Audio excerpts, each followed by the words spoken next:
Now, this was the best live-action Marvel film I saw last year, and just so you know, I still need to get to Ant-Man and Wasp, and I have no intentions of seeing Venom. This was the big event the MCU had been building up to over the span of 10 years, and before the release I was very scared that this could have been a complete cluster of ideas and characters mixed in with poor editing and a hard to follow narrative like what DC does with their films. But surprisingly, this was not the case, as the Russo brothers managed to turn what could have been a complete mess of a film into a suspenseful, well-paced action movie that doesn't feel bloated in the slightest. On the subject of suspense, Marvel films very much lack this element, as many of the actors have already signed on for future films, which shows that nothing bad will happen to their characters. And because of the younger audiences the films bring in, this means they can't go too dark, as it can result in losing a chunk of that demographic. But that problem was fixed completely in this installment. There seems to be a greater sense of danger and consequence in this film that it not only engages the audience in a way unlike other Marvel films, but it also makes you fear for these characters and what could potentially happen to them. This worked so well that my heart was racing at full speed during not only my first viewing, but my second as well. The way the Russos managed to fit all these characters taken from 10 years worth of films without it feeling overwhelming is a massive achievement and a big step up from the previous installment.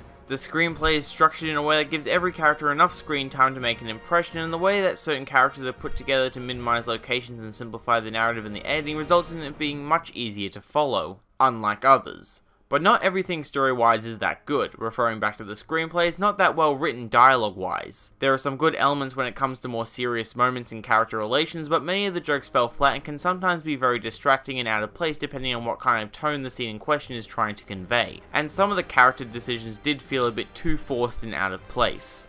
The action scenes are not only shot well, but visually look stunning. The amount of detail in the environments, costumes, props, and the CG characters will certainly be something that will hold up over time. There was only one scene with Thanos and a crap ton of motion blur which looked terrible, but it was a very minor detail that didn't distract me from the film. Speaking of Thanos, he is hands down the best part of the movie. They have been building up to him since 2012 and could have made him just a bland, uninteresting villain with a simple black and white ideology like many previous films so they can focus more on the heroes. Hell, Avengers 2 had a pretty average villain that left no impact. But not only is he sympathetic and at times likable, which was an unexpected change of pace, but his end goal isn't just to destroy the universe. Instead, he wants to save it, but his twisted perception on how this can be achieved is what brings him to be perceived as the villain through the eyes of the other characters, as both are fighting for the same goals but have different opinions behind their preferred methods, which have both worked in the past as shown through flashbacks and previous films. And this was a main reason why people see Thanos as the main character.